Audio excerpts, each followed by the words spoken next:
Hello and welcome to Master Practical Java 9 Development.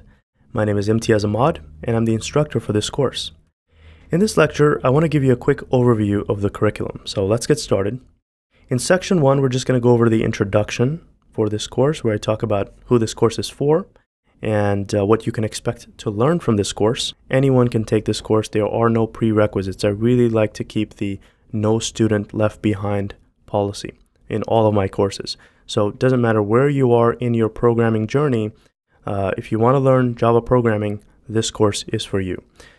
In section 2, we talk about setting up the development environment, where I help you set it up on Windows as well as on the Mac operating system. We're going to download and install Java 8, as well as upgrade to Java 9, which is the latest release of Java. We're also going to be configuring the development environment known as Eclipse on both of these systems. Eclipse has become the industry standard as far as development environment goes. It's used in 90% of professional Java development projects, so it's a must-have skill. We're going to cover plenty of topics with regards to Eclipse, and I'm going to show you how it works with Java 8 as well as Java 9. So continuing on, we've got section 3, which is just going to be getting started, where I talk about the very basics of what a computer program is. If you know that already, you can skip right ahead, but in this section, I'm going to show you how to create your first Java program. In section 4, we're going to go over some more basics, where I talk about variables and data types and arrays, as well as basic control flow statements. And after that, we've got methods. Methods are what do all of the work in a Java application. It's a core piece of the programming language, and you're going to learn all there is to know about methods. After that, section 6 is another very important topic, and that's all about objects, object-oriented programming. That's what we're going to learn in this section, where I talk about classes and objects, interfaces and abstract classes. I know I'm going over some terms that you may not be aware of, but don't worry, when you get to that section, all of this is going to be crystal clear. Right now, I'm just giving you the overview. These are also very hot interview topics, so it'll be wise for you to spend enough time learning these concepts, and they're actually going to be used over and over again throughout the course. So this is a real foundation building section, and I'm going to be reinforcing these concepts through exercises. So make sure you complete those exercises. Moving forward, we've got some more loops and working with strings and how to use the Eclipse debugging tool to find errors in your code. So I'm going to show you how to use the Eclipse debugger.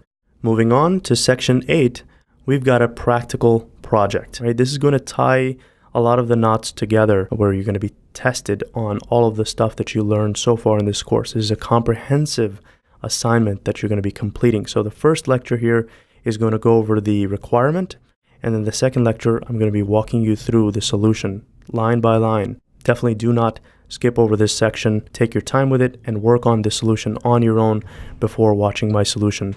Next, we've got file processing and exception handling, another very important topic in Java.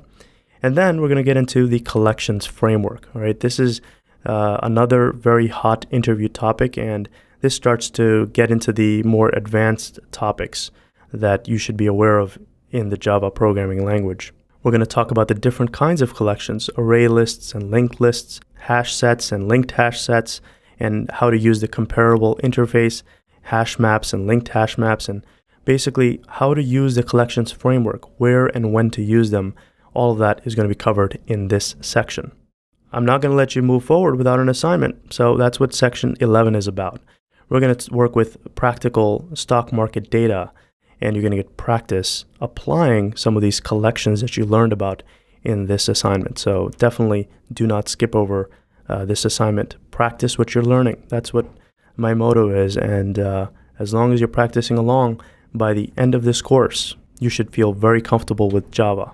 I like to follow the take once approach, meaning you go through each lecture one by one, completing the assignments, and by the time you're done, you understand everything rather than watching a lecture a bazillion times. So for that, you need to make sure that you're completing these assignments.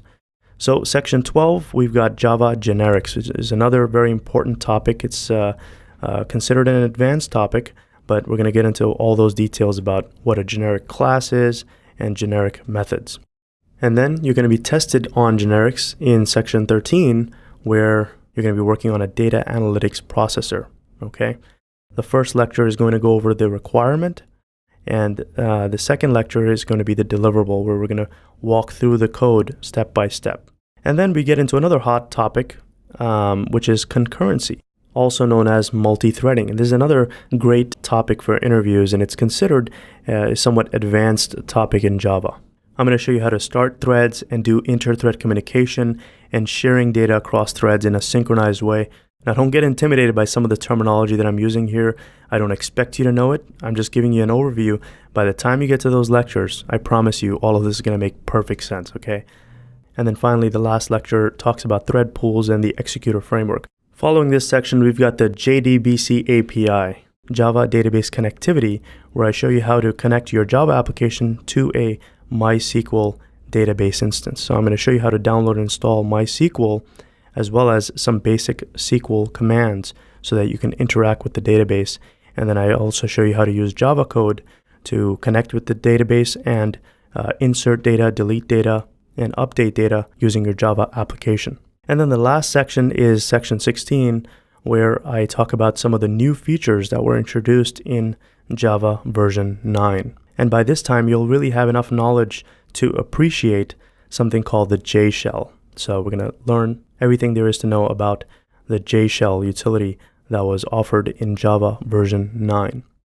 So by the time you complete this section, you should pat yourself on the back, because up to this point, you would have learned a ton in this course. And you'll also get a certificate from Udemy that you can share on LinkedIn. And that's a great way to do networking. And I hope that you'd connect with me on LinkedIn. I'm always open for questions as well as suggestions. You can reach me at imtiaz@jobreadyprogrammer.com. I'd like to thank you for your time, and I hope to see you in my course.